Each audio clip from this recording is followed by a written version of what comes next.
ओम नमो भगवते वासुदेवाय। ओम नमो भगवते वासुदेवाय। महक टीभीर स्वतंत्र कार्यक्रम भागवत कथामृतंकर परवर्ती अध्यायर कथावस्तु को मु आपण मानकु स्वागत करुच्ची। पंडित गौर हरिदास महाराज। जय जगन्नाथ। परीक्षित महाराज कलिजुग को 5टी जगह रहिबा पई देले। आउ एथर भारी आनंद। ये 5टी क्षेत्र व्यतिरेक 6ठ क्षेत्र पर्यंत आउ कलिजुग जाइपारिबे नाही। देखागला कलिजुग हेले भी तांको राज्य रे सत्य जुगर वातावरण सृष्टि हैला। प्रजा माने भारी आनंद रे अछंती। प्रजा माने भारी आनंद रे अछंती। सत्य जुगर वातावरण सृष्टि हेची। आउ सबु प्रजा माने राजांकर भूरी भूरी प्रशंसा करुचंती। प्रजांकर दुख सुख बुझीबार सिद्धिहस्त होचंती परीक्षित महाराज। बड़ आनंद रे समय कटिला। दिनकर कथा विचार आसिला। आम राज्य रे तो जंगल बहुत अच्छी। जंगल रे डकायत मानकर आड़ा, जंगल रे आतंकवादी मानकर आड़ा। सेमानकु जबत करिबा पई हबो। आउ द्वितीय कथा हला ना जंगल रे सब कौन करुचंती ना साधु सन्थ माने आश्रम करी अछंती। काहींकी ना जेबे होइबो ब्रह्मचारी नयने न देखिबो नारी। ये जनसमाज ठारू दूरेई किरी रहिले तांकर जप तप ईश्वर चिंतन ठीक रे ही पारिबो। जो माने सिद्ध साधक महर्षि तांकर आश्रम होची जंगल रे। अच्छा, जंगल को नगले तांकर दर्शन पाई हबनी। एपटे असामाजिक व्यक्ति की जबत करबा पई हबो, साधु सन्थंकर दर्शन करबा पई हबो। विचार कले कले नाई मते जंगल को जीवाकू हबो। जे बाहाना कौन ना बाहाना तांकर शिकार करिवार उद्देश्य नथिले भी बाहाना हैला शिकार। तांकर अंगरक्षी मानकू डाकिले, केते जनक सैन्य सामंत मानकू डाकिले, परामर्श देले सकाळु आसंता काली सकाळु आमे माने शिकार करबा पई जीवा। परीक्षित महाराज तांकर आखपाखरे केते जन सैनिक अछंती, अंगरक्षी अछंती। कुआड़े बाहरिला ना जंगल आड़ को अग्रसर हेले। लक्ष्य कौन ना शिकार कही तांकर जनता को जणै देले आमे जाउछु शिकार करिया पई। उद्देश्य कौन ना असामाजिक कार्य अटकिबे, साधु सन्थंकर दर्शन करिवे, एमती हेकिरी संध्या पूर्व फेरिबे। एई विचार रे जंगल रे बुलुचंती।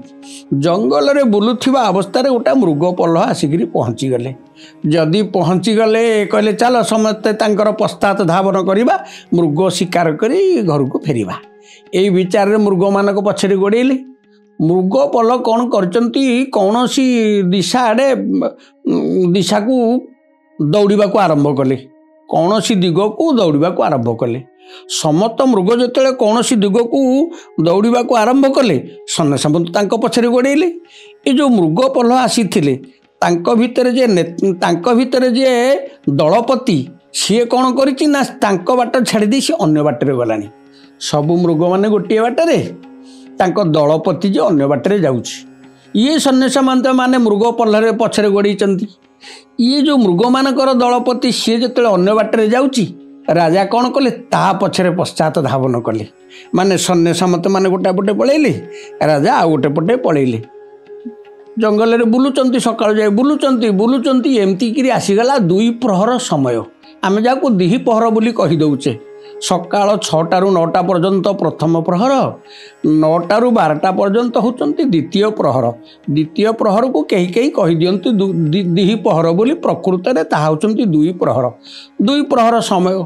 ज्येष्ठ मास टाइया खरा होउची। सियाड़े भोक लागिलानी, शोष लागिलानी। मृग पछरे राजा गोड़ेइचंती, सन्ने सामंत तांको बाटरे पश्चात धावन करुचंती।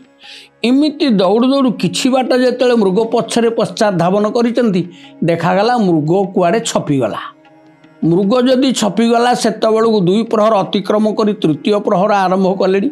जना जाए सेतबेलू समय 12:30 गोटे समय हबो। सेतबेलू कौन हेलानी ना राजा को भोक लागुची आ शोष लागुची। जदि भोक लगुच शोष लगुच कहले हस्तिना को फेरीगला परे सेठी जाए खाइबा पीवा हबो। भोक संभाली हबो किंतु शोष संभाली हबनी। नहीं जलबंदी कोठी पीबी। ये तो अनेक साधु सन्थकर आश्रम बोली मु शुणिछि। जाउची देखिबी पाखा आखरे कोठी साधु सन्थकर आश्रम, तांको पाखरु मागिकिरी जलबंदी पी देबी। एई विचार रे चारिपट को अन्वेषण करू करू जने बाबाजींकर आश्रमर देखागला। आश्रम जाई पहुँची गले।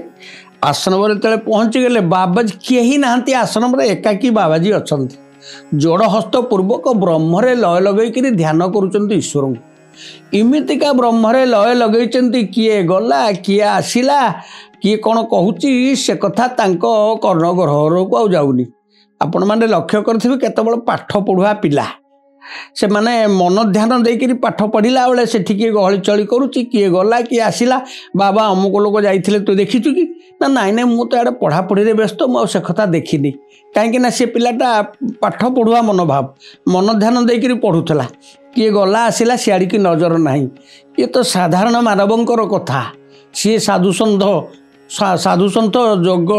जोगनिष्ठ पुरुष ब्रह्मरे लय लगे किए गला किए आसिला किए कौन कहूँ सियाड़ी की नजर ना। राजा पहुँची गले कहले महाराज से बाबाजी को ना हूँ कौन ना शमीक महर्षि।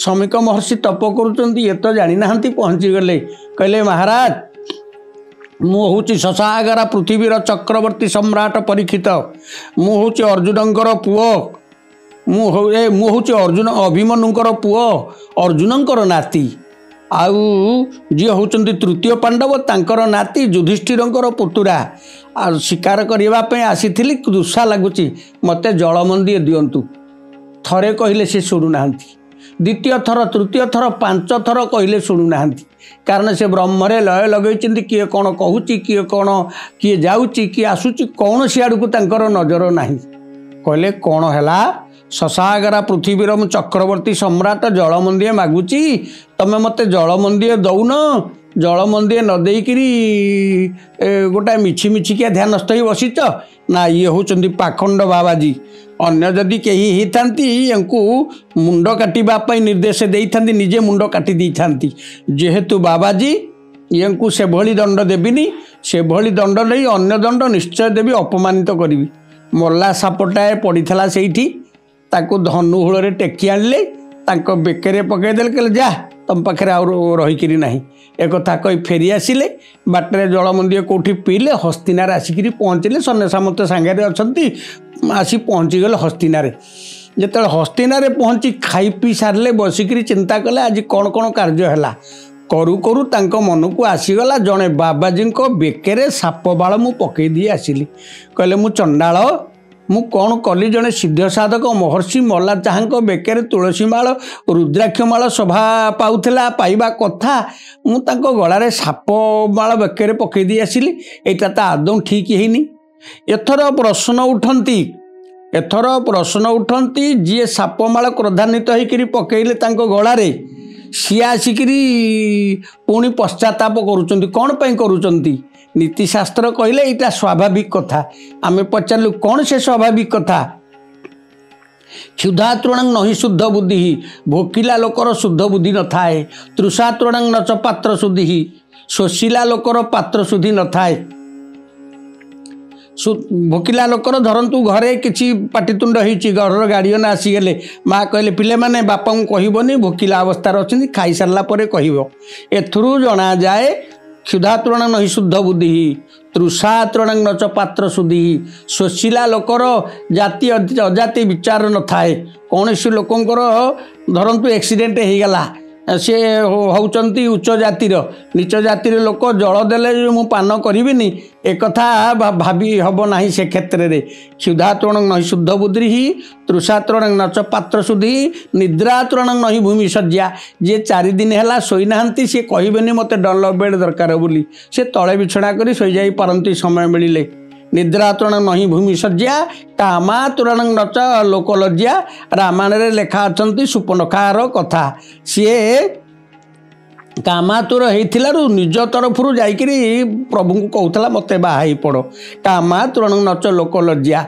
तेणु सी जिते भोकिला शोषिला अवस्था आसीथिले तांकर शुद्ध बुद्धि लोप पाई जाइथिला हस्तिना को गला परे जेतेबेले खाई पी नेले शुद्ध बुद्धि आसीगला निजको धिक्कार करूचंती मु काहे किए भूल कली तेणु जनसमाज को भागवत शास्त्र यही परामर्श दियंती भोकिला शोषिला समय निजर संयमता आचरण करने को हम भोकिला शोषिला समय संयमता आचरण करने को हम शोबारे व्यतिक्रम करने को हम नहीं आउ कामात्र नच लोक लज्जा कामाशक्त न निजर संयमता भितर रही भागवत शास्त्र आम मान परामर्श दियंती। जय जगन्नाथ जय जगन्नाथ जय जगन्नाथ।